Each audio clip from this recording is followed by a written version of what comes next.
Hello friends, welcome back to my channel.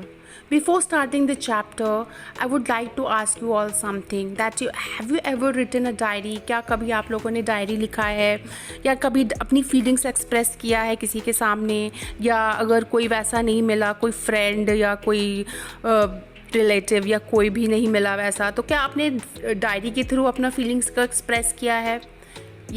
बहुत लोगों ने किया होगा, क्योंकि अभी जो चैप्टर पढ़ने जा रहे हैं उसमें एन फ्रैंक ने भी, जो कि एक 13 ईयर की लड़की रहती है, उसने भी अपनी डायरी में अपनी फीलिंग्स को एक्सप्रेस किया है और एक बहुत अच्छे से एक्सप्रेस किया। एक 13 ईयर ओल्ड गर्ल डायरी लिखती है एंड वो डायरी उसे पता भी नहीं होगा कि इतनी वो वर्ल्ड फेमस डायरी बन जाएगी।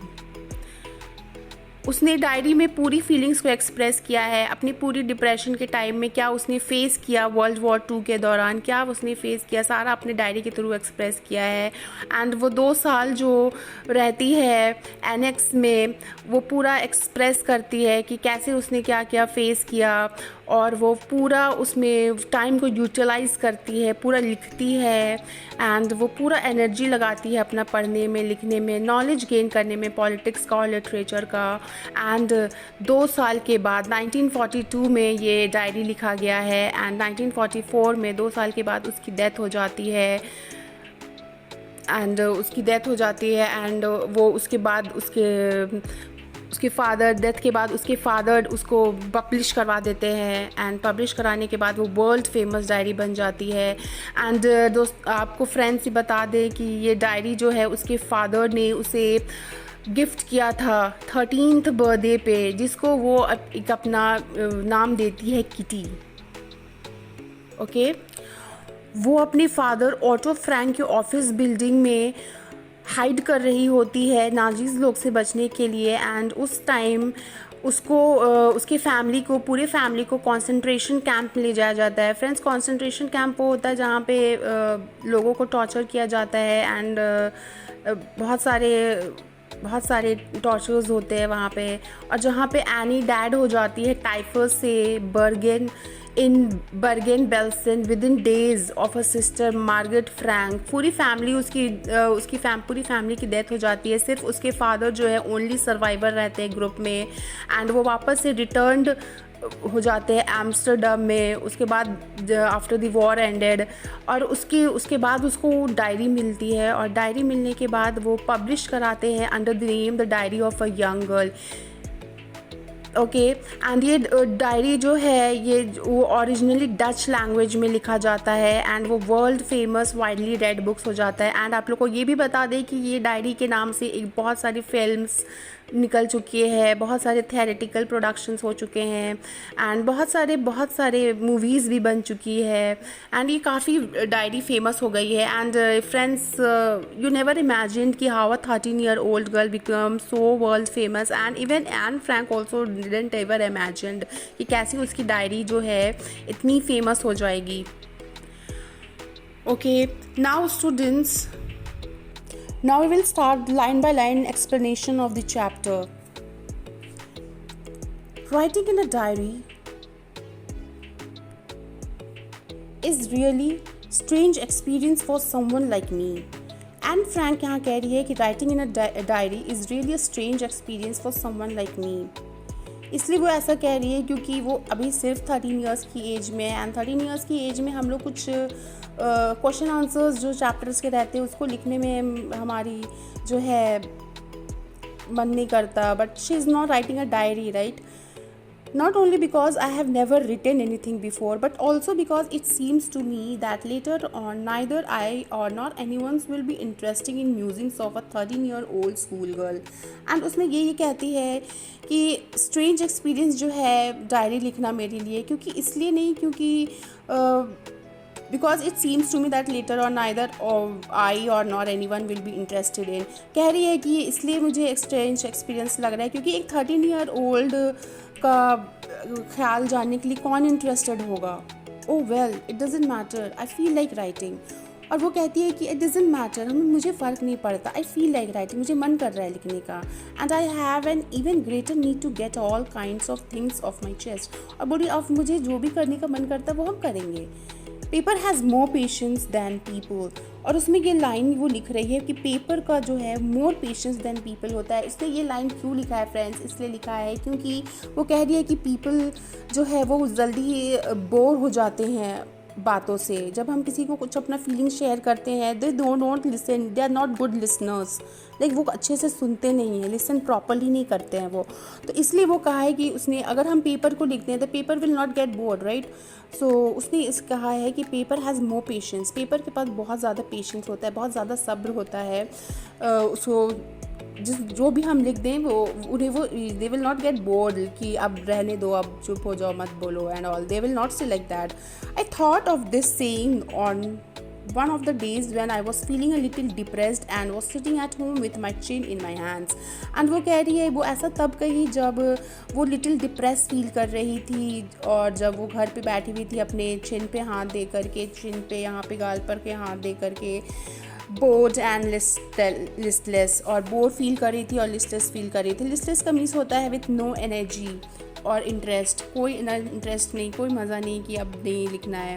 Wondering whether to stay in और गो आउट, और सोच रही थी कि क्या हम बाहर जाएं या ना जाएं, घर पर ही रहे। I finally stayed where I was brooding. Yes, paper does have more patience since I'm not planning to let anyone else read this stuff back notebook, grandly referred to as diary, unless I should ever find a real friend. It probably want make a big difference. वो उसने इसलिए diary पे लिखना शुरू किया क्योंकि उसको कोई रियल फ्रेंड नहीं मिल रही थी, कोई एक ऐसी अच्छी ट्रू फ्रेंड, सच्ची फ्रेंड नहीं मिल रही थी जिसे अपनी फीलिंग्स शेयर कर सके, इसलिए वो डायरी पे लिखना का सोची। Now I am back to the point that prompted me to keep the diary in the first place. I don't have a friend. और वो कह रही है कि हम वापस उसी पॉइंट पे आ रहे हैं जो कि हमें प्रॉम्प्ट कर रहा है, जो हमें बता रहा है कि diary is the first place. Diary हमारे लिए, मेरे लिए बहुत इंपॉर्टेंस रखता है। I don't have a friend, मेरी कोई दोस्त नहीं है। Let me put it more clearly, since no one will ever believe that a 13-year-old girl is completely alone in the world. और वो कह रही है कि कोई भरोसा नहीं करेगा कि वो जो 13 साल की लड़की जो है पूरी अकेली है दुनिया में। And I am not. और वो कह रही है कि हम नहीं हैं। I have loving parents and a 16-year-old sister. और वो कह रही है कि हम नहीं हैं, मेरे पास लविंग पेरेंट्स हैं, मम्मी है, पापा है, एंड एक 16 साल की एक बहन है। And there are about 30 people I can call friends. और एक 30 लोग हैं जिसे हम फ्रेंड्स कह सकते हैं। आई हैव अ फैमिली, मेरा परिवार है, लविंग अर्न्स है, एंड अ गुड होम है, एक अच्छा सा घर है। No on the surface I seem to have everything except my one true friend. वो कह रही है कि मेरे पास सब कुछ है लेकिन एक सच्चा दोस्त नहीं है। And I all think about when I am with friends is having a good time. And वो कह रही है कि हम एक अच्छा समय बिताते हैं उनके साथ। I can't bring myself to talk about anything but ordinary everyday things. और वो कह रही है कि हम उन लोगों से, उस 30 फ्रेंड से हम रोज़ वाली एवरी डे टॉक्स करते हैं कि आप कैसे हो, खाना खाए कि नहीं, एंड ऑल दीज टॉक्स करते हैं। We don't seem to be able to get any closer and that's the problem. और वो कह रही है कि हमें ऐसी ऑर्डिनरी टॉक्स करते हैं एंड हम ज़्यादा क्लोज नहीं आ पाते, एंड दैट्स द प्रॉब्लम। और यही मेरी परेशानी है। Maybe it's my fault that we don't confide in each. और वो कह रही है कि ये मेरी परेशानी है क्योंकि हम एक दूसरे पे भरोसा नहीं कर सकते। We don't have personal things. हम इसे प्राइवेटली अपनापन नहीं समझते कि हम उसे शेयर कर सके। In any case that's just how things are. और ये वैसे ही है जैसा कुछ होना चाहिए, and unfortunately they are not liable to change. और ये बात ये है कि अब बदलने वाला नहीं है। That is why I have started the diary. इसलिए हम डायरी लिखना स्टार्ट किए। सो फ्रेंड्स यहाँ पे एंड फ्रैंक बता रही है कि वो डायरी लिखना क्यों डायरी लिखी actually, why she started to write a diary. To enhance the image of this long-awaited friend in my imagination, I don't want to jot down the facts in this diary. वो कह रही है कि to enhance the image of this long-awaited friend, वो कह रही है कि मेरे जो long-awaited friend है in my imagination, मेरे ख्यालों में जो है, जो मेरा दोस्त है जो मेरा ख्यालों में है, I don't want to jot down the facts in this diary. उसके बारे में हम नहीं लिखना चाहते the way most people would do, जैसा लोग करते हैं, but I want the diary to be my friend. और हम चाहते हैं कि ये जो डायरी है वो मेरा दोस्त बने, and I am going to call this friend Kitty. And वो फ्रेंड्स वो अपने डायरी को किटी का नाम दे देती है। Good name, no right. And वो अपना डायरी को एक नाम दे देती है Kitty. Okay.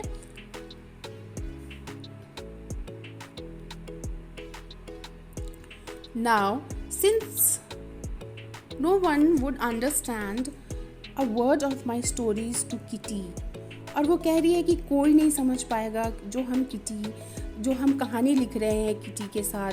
If I were to plunge right in, अगर हमको मन करे तो I would better provide a brief sketch of my life much as I dislike doing so. और वो कह रही है कि हम अपना एक छोटा सा स्केच ऑफ लाइफ, अपनी ज़िंदगी के बारे में बताएंगे, much as I dislike doing so. और अब मुझे नापसंद है ये सब करना. My father the most adorable father I have ever seen. वो कह रही है कि मेरे जो फादर है मोस्ट अडोरेबल फादर है, बहुत अच्छे हैं जो कि हम अभी तक देखे हैं. Didn't marry my mother until she was 36 and she was 25. And वो कह रहे हैं कि वो मेरी मम्मी से तब तक शादी नहीं की तब तक कि वो 36 की ना हो जाए और वो 25 की ना हो जाए. और my sister Margaret was born in Frankfurt in Germany in 1926. और उसकी एक बहन है, 16 ईयर ओल्ड बहन है वो मार्गरेट, वो फ्रैंकफर्ट जर्मनी में बॉर्न हुई है 1926. I was born on 12th June 1921 and Frank was born on 1929. I lived in Frankfurt until I was 4. वो कह रही है कि वो 4 साल तक फ्रैंकफर्ट में रही. My mother immigrated to Holland in My father immigrated to Holland in 1933. और वो उसकी जो फादर है वो शिफ्ट हो गए हॉलैंड में 1933 में. और उसकी जो मदर का नाम है यहाँ पे Edith Hollander Frank, went with him to Holland in September. और वो कह रही है कि उसकी मम्मी भी हॉलैंड चली गई सितंबर में. और जबकि उसकी जो बहन है और वो अपनी दादी के पास आचिन में चले गए. Margaret went to Holland in December and I followed in February. और वो कह रही है कि वो लोग दिसंबर में हॉलैंड गए एंड उसके बाद वो उसके साथ वो फरवरी में वो आई. When I plunked down on the table as a birthday present for Margaret. और उसके बर्थडे के दिन वो जाती है. I started right away at the Montessori nursery. यहाँ पे वो अपनी स्कूल एक्सपीरियंस के बारे में बता रही है. I started right away at the Montessori Montessori nursery starting school जो किंडरगार्टन के स्कूल्स होते हैं वहाँ से वो राइट अवे स्टार्ट की. I stayed there until I was 6. वहाँ पे वो 6 जब तक कि वो 6 साल की थी वहाँ पे वो रही. At which time I started in the first form. और वो वहाँ पे फर्स्ट क्लास से स्टार्ट की, first standards. In the 6th form my teacher was Mrs Kuperus. और वो 6th क्लास में उसकी जो टीचर थी मिसेस क्यूपेरस थी, the head mistress. Eight the end of the year वो जो कि हेड मिस्ट्रेस थी, यहाँ पे वो टीचर का डिस्कस कर रही है जिससे वो बहुत अटैच्ड है. At the end of the year we were both in tears and as we said a heart breaking farewell.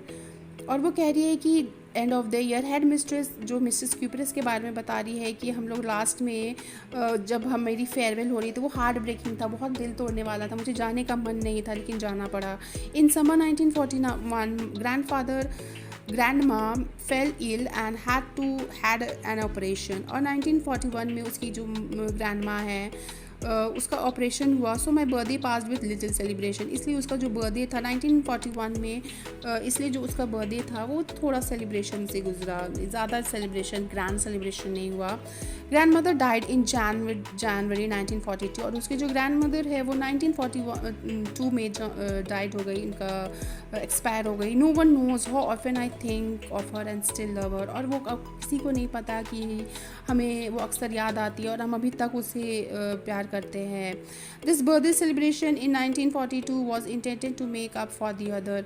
और ये जो बर्थडे सेलिब्रेशन जो है 1942 का वो was intended to make up for the other, और वो उसके लिए था.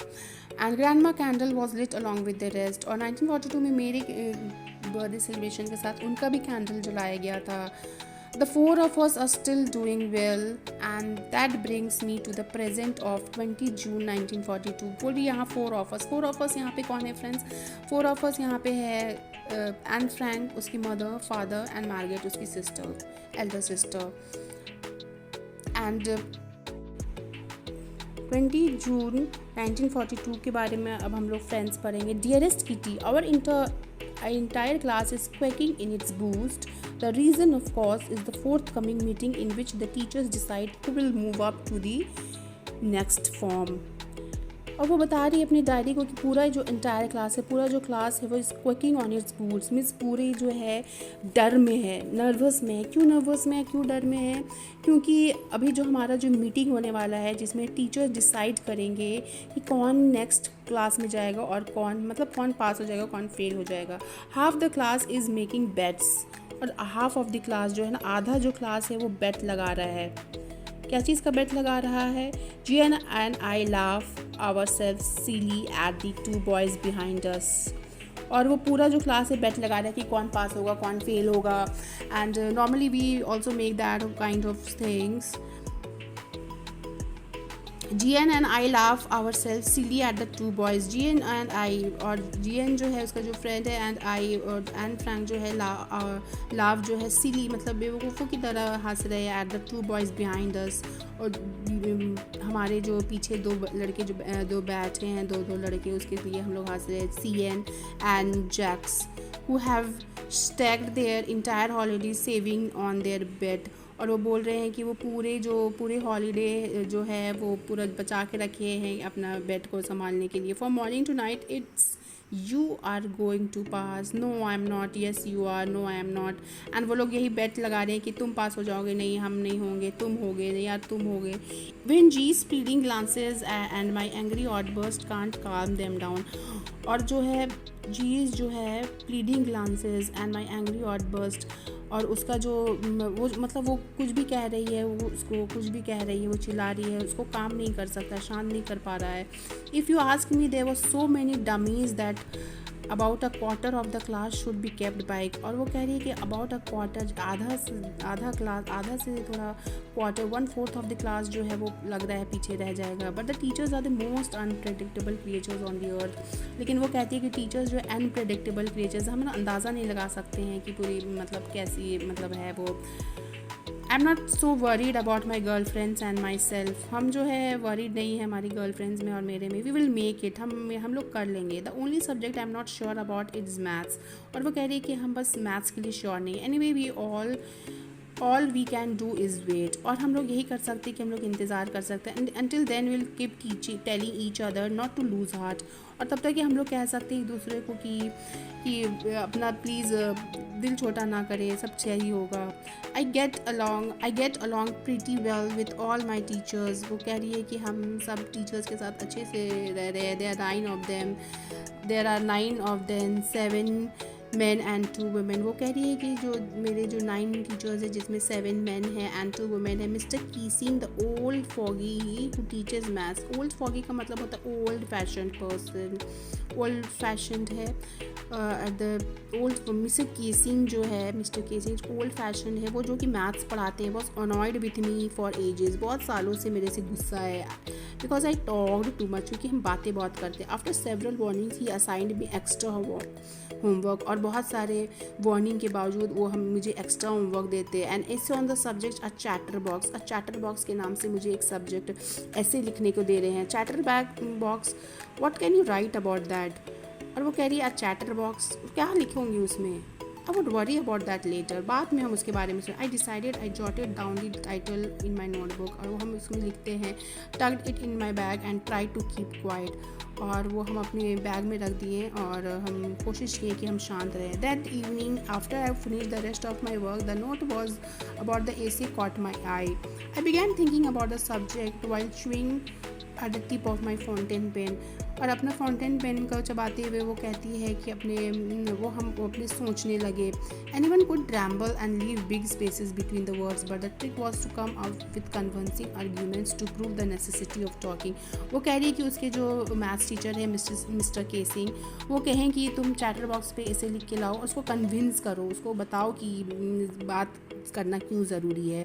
I thought suddenly I had an idea. I wrote the 3 pages Mr. Casing had assigned me and was satisfied. I argued that talking is a student's trait। और मुझे जो mister Keesing जो मेरे जो सर है उसने जो मुझे असाइन किया, हम तो उससे सेटिस्फाइड थे। मैंने उसने 3 पेजेस लिखा, आर्ग्यू दैट। और उसमें मैंने बताया कि स्टूडेंट्स का ट्रेट होता है, उसका मतलब कैरेक्टर होता है, मतलब आदत होती है बात करना। And that I would do my best to keep it under control, और हम पूरी कोशिश करें कि वो हम कंट्रोल में कर सकें, हम मतलब ज़्यादा बात ना करें. But that I would never be able to cure myself on of the habits. और वो कह रही है कि लेकिन ये आदत जो है मेरा कभी सुधर नहीं सकता, क्योंकि ये मेरी जो आदत है वो मेरी मम्मी के से लिया गया, क्योंकि मेरी मम्मी भी बहुत बातें किया करती थी. And there is not much you can do about inheritance. और ऐसा और आप जो इनहेरिटेड ट्रेट्स होते हैं, जो हमारे जो ट्रेट्स जो मिलते हैं हमें, क्वालिटीज़ जो मिलते हैं हमें फ्रॉम पेरेंट्स से, वो इनहेरिटेड होते हैं. वो हम उसके लिए हम ज़्यादा वो नहीं कर सकते, वो हमारे जीन्स में होते हैं. Mister Keesing had a good laugh at my arguments. और मिसेस केसिंग जो है मेरे जो आर्ग्यूमेंट्स में मैंने जो बातें करती हूँ, मैंने जो बातें किया बताया, वो बहुत गुड लाफ, बहुत मजाक करते हैं. But when I proceed to talk my way through the next lesson, he assigned me a second essay. लेकिन जब हम प्रोसीड करने लगे my way through the next lesson, जब हम दूसरी लेसन में बात करके, उसने मुझे दूसरा लेसन ऐसे दे दिया लिखने को. This time it was supposed to be on an incorrigible chatterbox. And incorrigible का मतलब होता है ये ऐसा कोई चीज़ जो करेक्ट ना किया जा सके, मीन्स मतलब जो ऐसा सुधारा ना जा सके, मतलब हम जितना बोले कोई फ़ायदा नहीं है बोलने का. I handed it in and Mr Keesing had nothing to complain about for 2 whole lessons. और मिस्टर केसिंग के बाद कोई कुछ कंप्लेन करने के लिए 2 होल लेसन के लिए कुछ भी नहीं था. However during the 3rd lesson he would finally had enough. And Frank, as a punishment for talking in class, write an essay entitled "Quack Quack Quack," said mistress chatterbox. और वो कह रहे हैं कि and Frank for talking in class, कह रही है कि एंड फ्रैंक तुम क्लास में बात करती हो, इसलिए उसके पनिशमेंट के लिए तुमको अनदर ऐसे लिखना होगा. Quack quack quack said mister chatterbox. The class roared. I had to laugh too, though I had nearly exhausted my ingenuity on the topic of chatterboxes. वो कह रही कि पूरा क्लास रोड करने लगा, मतलब हंसने लगा. I had to laugh too, और मुझे भी हंसना पड़ा क्योंकि मैं एग्जॉस्ट हो गई हूँ, परेशान हो गई हूँ एक ही चीज़ में लिखते हुए on the topic of chatter. Ingenuity का मतलब ओरिजिनलिटी एंड इन्वेंटिवनेस, मतलब एक ही चीज़ पे लिख करके मैं बोर हो गया, मुझे टॉपिक नहीं मिल रहा, मुझे पॉइंट्स नहीं मिल रहे क्या लिखना है. It was time to come up with something else, something original. और वो कह रही है कि अब कुछ मुझे नया, कुछ दूसरा चीज़ चाहिए, कुछ ओरिजिनल चाहिए. My friend Sanne who is good at poetry. और वो कह रही है कि उसकी जो फ्रेंड है सैन, जो कि पोइट्री में, कविता लिखने में बहुत अच्छी है, offer to help me write at the essay from beginning to end in verse. और वो मुझे हेल्प की पूरा शुरू से लेकर के एंड में लिखने में. आई जम्प्ड फॉर जॉय, और वो बहुत खुशी से पागल हो गई. Mr Keesing was trying to play a joke on me with this ridiculous subject. और वो सोचने लगी कि मिस्टर केसिंग जो है वो मेरे साथ मजाक कर रहे हैं ऐसा सब्जेक्ट दे करके, ऐसा टॉपिक दे के. But I would make sure that the joke was on him, और हम इससे पूरा कोशिश करेंगे ये जो जोक है वापस उन्हीं पे लग जाए. I finished my poem, it was a beautiful. और वो कहती है कि आई फिनिश्ड माई पोएम, अब वो अपना पोएम फिनिश कर जाती है और वो बहुत ब्यूटीफुल होता है, बहुत ही अच्छा होता है. It was about a mother duck and a father swan. और वो जो उसका जो पोएम होता है वो उसका जो मदर डक के बारे में और फादर स्वैन के बारे में होता है, और उसके 3 बेबी डकलिंग्स के होते हैं. Who was beaten to death by the father because they quack too much. और ये पोएम का ये स्टोरी रहता है कि उसकी जो मदर डक रहती है और फादर स्वैन रहते हैं, उसने अपने तीनों बच्चों को उसके फादर ने वो मार देते हैं क्योंकि वो क्वैक बहुत करते हैं. This is ridiculous right friends, क्योंकि डकलिंग्स को मारना क्योंकि वो क्वैक कर रहे हैं, उसका तो आदत है. If dog will not bark then who will bark. Dog का काम होता है बार्क करना, डक का काम होता है क्वैक करना, एंड हम उसको मार देंगे तो वो बंद तो नहीं होगा ना करना. तो दिस वॉज दैट रिडिकुलस, मतलब luckily mister casing took the joke right way. अब लकली शुक्र है कि लकली मतलब किस्मत से अब मिस्टर केसिंग जो है ना उस जोक को एक अच्छे वे में लिए.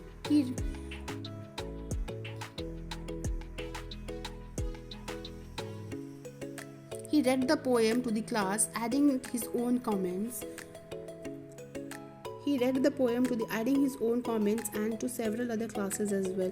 और वो जो पोएम है वो पूरे क्लास में और अपने भी कुछ कुछ बताएं बातें और पूरे दूसरे अदर क्लासेस में भी मेरे पोएम को बारे में बताया. Since then I have been allowed to talk and I haven't been assigned any extra work. और उसके बाद से मेरे को क्लास में बात करने का मौका मिला and I was allowed to talk, मौका दिया गया and haven't, और उसके बाद any extra homework नहीं दिया जाता था. And on the contrary Mr. Casing is always making jokes these days. और on the contrary अब हम ये कहना चाहते हैं कि Mr. Casing जो है अब हमेशा जोक सुनाया करते हैं आए दिन. तो फ्रेंड्स ये रहा एन फ्रैंक का स्टोरी.